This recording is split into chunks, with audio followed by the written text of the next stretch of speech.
Father, we thank you for your word that we get to look at today. Instruct us. We thank you for your wisdom. In Jesus' name, amen. We are 6. We are going to see the long-awaited reunion of a favorite son. And Scripture is going to spend 4 verses on it. Or just a couple verses, I should say. And what the Scripture says spends most of the time on is the land of Goshen. So we're going to find out, why is the land of Goshen so important? That after it's first brought up in chapter 45, in this chapter and going into halfway through 47, we're going to see the land of Goshen mentioned 7 times. Things that Joseph does to make sure they get here. Road to Goshen. Last week we saw, compared it to Jesus, it is finished. And we took that question, where are we in that line? Are we on more the Jesus side, it is finished, in which we're not looking at what we can get out of life, but what we can bring to it? Or are we more on the Jacob? Here in 46:1, so Israel took his journey. Here, most of the time in your outline, I'm going to be referring to him as Jacob, more so for just the distinction between Israel as a nation and Jacob as the individual. But we are saying so Israel took his journey with all that he had and came to Beersheba and offered sacrifices to the God of his father Isaac. We know 130 years old. How many people like the idea of moving at 40? How many like the idea of moving when you are 60? Even 80. He's 130 years old and is being asked to uproot from his country, put all his stuff on some carts in haste, and move to a new country. I don't know how many people will get excited about that. Of course, he's right now probably blinded by the fact that he's going to get to see Joseph. And that means everything. So he packs everything up pretty quickly. But he's older. He's probably very attached to his home. I don't know about you, but can you imagine if you were asked to be picked up and moved to a country that does not speak a language you know, that has cultures that you're not used to, customs, they're not bad or good, it's just they're just different. This is not what you're used to, and how much adjustment am I going to have to be doing? All these things would kind of go through your mind. So the packing was probably done in haste at Joseph's request, and it may not have been until he gets here to Beersheba and thinks about what he is doing, that he's leaving the land of Canaan. He is leaving the promised land. It says here that he offered sacrifices to the God of his father Isaac. We only see this term used one other time in Genesis, and it's Genesis chapter 31, verse 54. We don't have to turn there. But this is where you're going to see he and Laban offered sacrifices. They made a covenant between them, and they brought God in as the witness, and stand in. Now, they both honored God, which is why that thing would work. You can't do that with people in the world. When we see Ahimelech, he's mentioned a few times, and they've had some covenants drawn with him. They don't bring in the offering and sacrifices. They don't bring this before God. But here in this one, he does. So this was back in with Laban. It's basically a non-aggressive pact that they had, and brought in God as the witness. So they offered the sacrifices. They ate a meal together, and they all slept in the wilderness on the mountain. But if either party failed to live up to what they had agreed to, God would be the witness and God would be the judge. Now Beersheba is a place of history for Jacob. If we go back in the book of Genesis and you look up the name Beersheba, Hagar was sent out from this area as she wandered the wilderness of Beersheba. That's in Genesis 21 and verse 14. Later on down in verse 33, Abraham in Beersheba. He settled here after offering Isaac up on Mount Moriah. It says that after he had offered his son, he came to Beersheba and he settled there, and that's where he made a home. Isaac was visited here by God. They both had some rough history with the Philistines, Ahimelech in particular. And if you look at Genesis 26, 23 through 33, you'll see some of that. We also see that when Jacob fled from his brother and went to the land of Haran, he left the area of Beersheba to do it. So it would seem that this was home for him, for at least. So when he comes here to Beersheba, he's got to be thinking all the history, because this place has a lot of history for him in particular, for his father and for his grandfather. God had done a lot of things with him, and he comes to Beersheba. He may be looking around and seeing certain things. There were wells that were dug. There were battles over wells. There were altars that were made. There was a tree that was planted. All these things would come about. And he's looking around and seeing as, oh yeah, Abraham planted that tree. Oh yeah, my father dug that well. And these things may be coming up to him as he begins to think about this. And when you begin to think about history, you go through history and compare it to how you are today. At least that's what we're supposed to do. We're supposed to go through history and see how history compares to today. If he sat down and began to think about the history here and what he was doing, he may have had some serious questions that maybe he didn't have initially when Joseph said, "Go on down here." He may go back to what is written, the account that's written in Genesis chapter 12, when Abraham faced a famine in the land, and he decided to go where? To Egypt. That didn't work out so well for him to go down there, but he went on down there anyway, and it was not a good thing. In Genesis 26, we see that Isaac considered doing the exact same thing when there was a famine in the land. He was going to go down to Egypt, and God specifically appeared to him and said, "No, do not go to the land of Egypt." And so he had a similar experience, Abraham with Pharaoh, with the Philistine king Ahimelech. In fact, let me just read this here for you. Genesis 26, 1 through 3. There was a famine in the land, Abimelech, king of the Philistines in Gerar. Then the Lord appeared to him and said, "Do not go down to Egypt. Live in the land of which I shall tell you. Dwell in this land, and I will be with you and bless you. For to you and your descendants I give all these lands, and I will perform the oath which I swore to Abraham your father." So if he's sitting there thinking about the history of all this, he's thinking, Isaac was here in the land. There was a famine, and he was going to go down to Egypt, and God said, "No, don't go down to Egypt. I'm here in the land, and there's a famine, and I'm considering going down to Egypt." The first time we tried it, God said no. He didn't listen. Second time we tried it, God said no, and he listened. Third time we tried it, maybe God is not in this. Maybe we're supposed to go to Egypt because no one else was. They were supposed to stay in the land where the famine was. Could you see where that could happen? I could certainly see myself if I'm in that situation. Maybe I need to stay here. Why am I fleeing? Why am I going? What is it that is moving me to do this? Has God really said anything to me about going? And so he offered sacrifices to the Lord.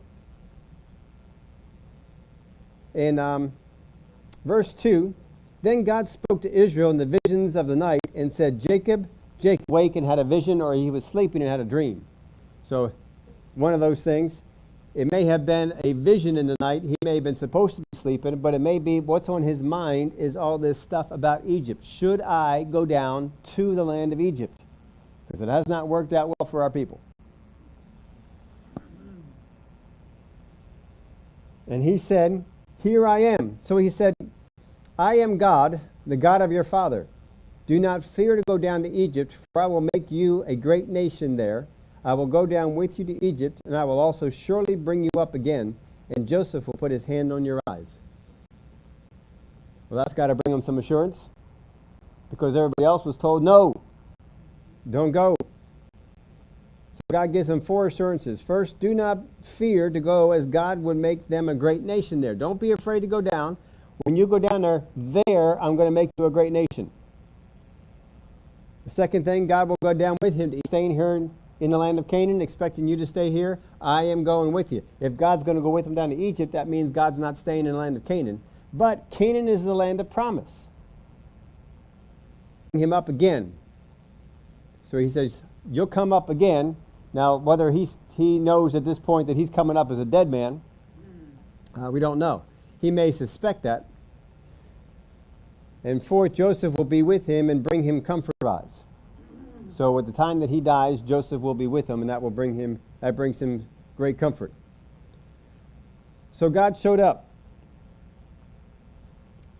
Basically, Jacob is going to die in the land of Egypt, and despite all his talk of death that he's had, because he's had a lot of talk of death, we pointed out some of that, he's going to live another 17 years there in Egypt. I wonder, did he change his talk? We don't have any more occurrences of him talking about, oh, I should just die now. Maybe he did, maybe he changed it. That part we don't know. Verse 5, then Jacob carts which Pharaoh had sent to carry him. So they took their livestock and their goods, which they had acquired in the land of Canaan, and went to Egypt. Jacob and all his descendants with him, his sons and his sons' sons, his daughters and his sons' daughters, and all his descendants he brought with him to Egypt. Now these were the names of the children of Israel, Jacob and his sons, who went to Egypt. Reuben with Jacob's firstborn, the sons of Reuben, were Hanak, Palu, Hezron, and Ohad, Jachin, Zohar, and Shaul, the son of Canaanite woman. The sons of Levi were Gershon, Kohath, Merari. The sons of Judah were Onan, Shelah, and Onan died in the land of Canaan. The sons of Perez were Hezron and Hamul. The sons of Issachar were Tola, Puvah, Job, and Shimron. The sons of Zebulun were Sered, Elon, Jaleel. These were the sons of Leah, whom she bore to Jacob in Padan Aram and his daughter Dinah. All the persons, his sons and his daughters, were Thrai, Shunai, Esban, Eri, Erodi, and Erelai. The sons of Ashur were Jimnah, Ishua, Ishui, Beriah. The sons of Zilpah, whom Laban gave, and these she bore to Jacob 16 persons. So we had 33 persons, then we had 16 persons. The sons of Rachel, Jacob's wife, were Joseph and Benjamin. And to Joseph in the land of Egypt were born Manasseh and Ephraim, whom Asenath, the daughter of Potipharah, priest of On, bore to him. Rosh, Muphim, Hupim, and Ard. What a name that was of all the other. These were the sons of Rachel, who were born to Jacob, 14 persons in all. The sons of Dan were Hushim. The sons of Naphtali were Jaziel, Ganai, Jazir, Shalim. These were the sons of Bilhah, whom Laban gave to Rachel his daughter, and she bore these to Jacob, 7 persons in all. All the persons who went with Jacob to Egypt, who came from his body, besides Jacob's sons' wives, were 66 persons in all. The sons of Joseph, who were born to him in Egypt, were 2 persons. All the persons of the house of Jacob who went to Egypt. In place to throw this in, but Moses wants to show you everyone who left, and there were probably more dogs were left off, who were not significant. What you're going to see, if you do some comparison, if you go over to Numbers chapter 26, in Numbers chapter 26, Moses specifically lists all the tribal leaders come back to these people that come out, these ones that are named. So that's probably why he focuses on them. These are the ones who came out. The purpose in writing this is not so much to tell us with Joseph, but to tell people what happens, for what they need to know, especially for the time that he was living with the Israelites. And leaders of the and they came to the land of Goshen. So Jacob says, Judah, look, we're only going to make so much time. If you go on ahead and get to how we're supposed to go, get to Jesus, was that the caravan that would come would never come into where Pharaoh was. They would come right to the land of Goshen. So Judah is sent on ahead. He meets with Joseph. Joseph tells him where to go. And he goes back to the crowd, leads them on in there. And so his neck, and wept on his neck a good while. And Israel said to Joseph, now let me die, since I have seen your face, because you are still alive. He's still talking death. But eventually, it seems like he must get out of this. At least we don't have any more mention of it. So just a couple of verses put on this. But can you imagine the what is going on here? Joseph has not seen his father for a long time. His father just came into the understanding that Joseph was still alive. And so he's only had days to prepare. He had the 13 years that he was serving as a slave and in the prisons in Egypt. Then he had the 7 years of the plenty. And then we had the couple of extra years. And only when he sees the brothers come in does he know it's finally getting close. Can you imagine knowing I am going to see my father? I'm going to see my brothers. The day is coming. And to keep happening. And Joseph and his father apparently got along pretty well. The rest of the brothers didn't seem to as much, but they certainly did. And we really don't have a whole lot of a time or attention spent on this. I think we spent more time on the reunion. Verse 31, then Joseph said to his brothers and to his father, my father's house, who were in the land of Canaan, have come to me. And the men are shepherds for them. So it shall be when Pharaoh calls you and says, what is your occupation? That you shall say, your servant's occupation has been with livestock from our youth even till now. Both we and also our fathers. I don't know, because I could simply have said, Pharaoh wanted them to be in the best of the land. Joseph determined the best of the land was Goshen, and so we sent them to Goshen. Why is all this detail given us? He is coaching the brothers. This is how I need you to answer. This is how I need you. This is what I'm going to say to Pharaoh. This is what you're going to say to Pharaoh. Now, whenever you see that much coaching going on, what does that usually mean? Matlock. And we watch, who's the one where they really... Yeah, I like that show. Begin to coach. No, you can't say that. No, don't go this way because you do this. It opens this door. And Joseph is coaching them. He is coaching them on how to answer. Why is Joseph spending so much time coaching them on how to answer? Well, I began to ponder this question because he spends a good bit of time on it. And then after he preps them, he goes back to Pharaoh and he gives them the story. Look, this is what's going on. I think it's best. And he's trying to sell them on all the benefits that would be there. Now, Pharaoh wants them to do. So that's got to be a benefit. He can say that, look, I don't have to move anywhere. I don't got to go anywhere. My family's going to be here, but I can go. My family's going to be here, but I can go and we can visit. I can come on back. Household here. I will go up and tell Pharaoh and say to him, now I need you to know this is the story I'm telling him. My brothers and those of my father's house who were in the land of Canaan have come to me. And the men are shepherds, for their occupation has been to feed livestock, and they have brought their flocks, their herds, and all that they have. So it shall be when Pharaoh calls you and says, what is your occupation? That you shall say, that you may dwell in the land of Goshen, for every shepherd is an abomination to the Egyptians. So I expect that what's going to happen is, or at least Joseph is anticipating this might happen, that if Pharaoh has them before, and he says, what is your occupation? Shepherds, well, what else you do? Surely you got to have something else because we don't look too highly on that. So what else you do? And one of them might come up and he's get the idea, you know what? I know how good Joseph is. I'd like to really plug all you guys in and help us out in the area of blacksmithing or in the area of crops or whatever it might be. We like them from that. He says, you tell them that you do nothing but shepherd. Did nothing but shepherd. That you have learned no other trait, no other occupation except shepherding.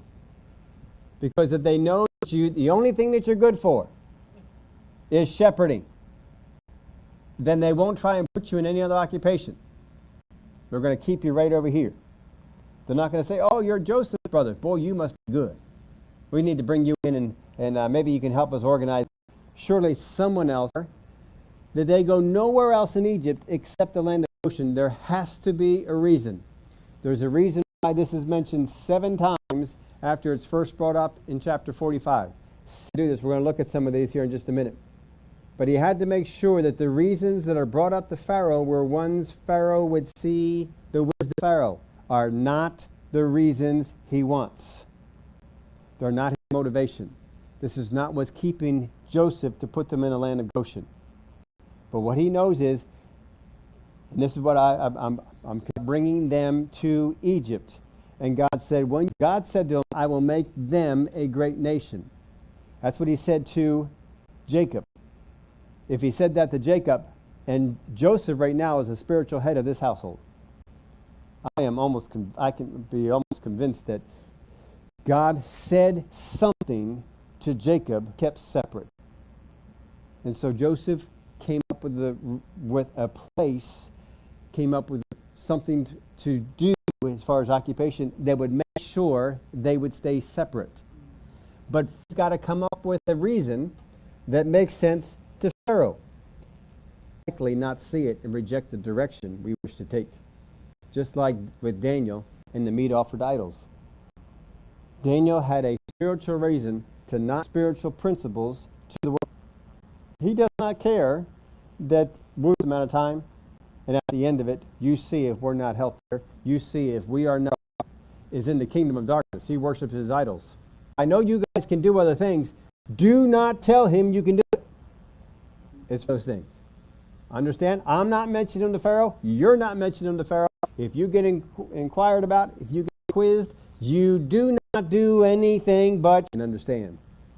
Just like Daniel did, and just like Joseph does here. Now Pharaoh had already promised is if you have the best of the land in the land of Egypt, is it vacant? The wilderness areas, the desert areas, they don't live there, but they live in the best parts of the land. So I've always wondered, now maybe the land of Goshen just wasn't, it's the best part of the land as far as they are concerned, but not the best part of the land as far as the Egyptians are concerned. That's all I can really figure out, because it doesn't seem like they displace anyone. They're just going in there. And so Joseph, he sends them, I want you to go to Goshen. I want you to be there. When he presents the case, because he does this in front of Pharaoh, not necessarily in the land of Goshen, he says, look, they're already there. And we've already got things settled. They're already out there. This is the best. They're happy with that land. It's close enough to me. They're shepherds. There'll be a way, the Egyptians, they don't like shepherds. This way they don't have to deal with them. We're not disrupting the life of the Egyptians. So he gives an argument that Pharaoh can understand. He put some time into this. All right, God, if you want this to be accomplished while they're here, I need to find a place that we can put them, that we can isolate them, and we can keep them away from all this. So Pharaoh had already promised them the best of the land. And Joseph knows that Pharaoh is going to want to talk to his family. That's why he's coaching them. He's going to want to talk to some of them at least. So he sent them to Goshen. So they're right where they want them to be. Again, why Goshen? It had plenty of pasture for flocks. This is the thing that the Goshen was known about. Lots of pasture there. That he could visit without moving himself. It would keep them removed from Egyptian culture and life. The isolation would help them build a nation. Joseph had been in the culture. He didn't have any protection. There was no isolation. You don't get any privacy. You don't get any isolation. But he's strong enough to stand up against it, and he religion of Egypt to get into him. But the brothers are probably not that strong.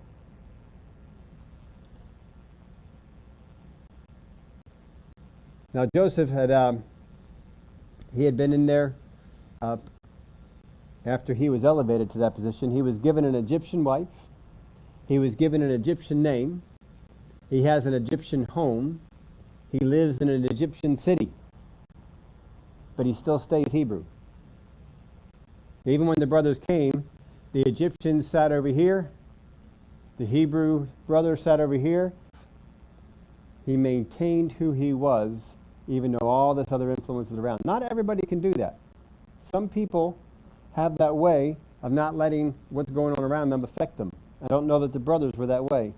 And Joseph wants to make sure that this whole group stays separate. Now, as much separate as they had done in the land of Goshen, isolation, how much of each spot and still Egypt got off on them? Joseph was in the midst of it, and Egypt didn't get into him.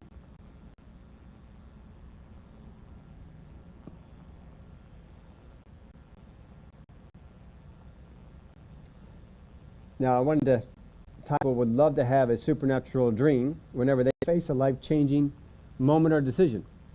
How many of you, when you have a big life-changing moment, new job, new something's coming around, won't you just like to have a dream and God just tells you this is what you got to do? Or some kind of a vision, or something supernatural happens that just lays it all out for you. I came up with 3 reasons that these things came to people. Most people don't get the dreams and the visions. The first one, it came to people who are too weak for the task. I might put Jacob into that category. Too weak for the task. So God gave him that vision that strengthened him, and he felt empowered to go out there and to do it. That's the first one. Second one, fierce opposition would be encountered. God gave it to people who are not necessarily example of this. He had many visions, but fierce opposition came against him. Every place he went, he seemed to face opposition. The third one, understanding of what was going on than they currently had in order for them to accomplish what God wanted to do. Best example of this I can think of is Daniel. That after he gained understanding on something, an angel would be dispatched to make him understand. There was a need for an understanding on this thing of what was going to happen. Understanding was required. You can also make this note if you want to for Peter, because he was too weak for the task. There were times these things happened to Peter. His position would be fierce. And there were times that these things happened to Peter because greater understanding was required than what he had. You can ponder that on your own, see if you can come up with it. And the strength of the understanding that we have, and most times we don't get it, there's the dreams and the visions that these people had. So then we go out on the strength of that understanding, the understanding that we have, knowing that we move the world. It's an understanding of things we have to have. What will move what moves the world? Then what should move Christians? So you'll see people in the Word where they sought after God as to how to present what they had to the world.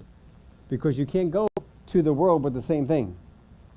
Even now, we're facing things which moves us, but we encounter sometimes people in the world that are not moved by those things that we're moved by. So just as it was with Daniel, when he had Arioch to the world, all right, you have this. You look at Jesus, the way that he encountered people, when he encountered the Pharisees. He could not all say to them spiritual principles that he probably would taught his disciples so that they would understand them on a different level. And one by one they left because they were more worldly than they were godly. We will always encounter that are worldly, who will not accept the light of the kingdom of the gospel and will not accept the wisdom of his ways. God understands what to do. Just as Jesus was able to get people around the Pharisees on board with what God wanted to do, so that peer pressure they felt and they couldn't push for the thing they wanted to do. God will give you wisdom on how to do it. Don't throw up your arms. Joseph was revealed, that God revealed to him, however it was that Joseph heard those things. Because Pharaoh didn't need to know. Found their ability to hear from us. Well, they're just some nut. They talk about these. I do something, move something in a direction to get against what God has shown you to do. And with the world, godly or even carnal Christians, godly things, it is that they do honor. And reach them on that level. Pharaoh, you're stuck. We have a God who has wisdom far above. And then show us how we can reach them on things they do understand. Any comments? The stage isn't on.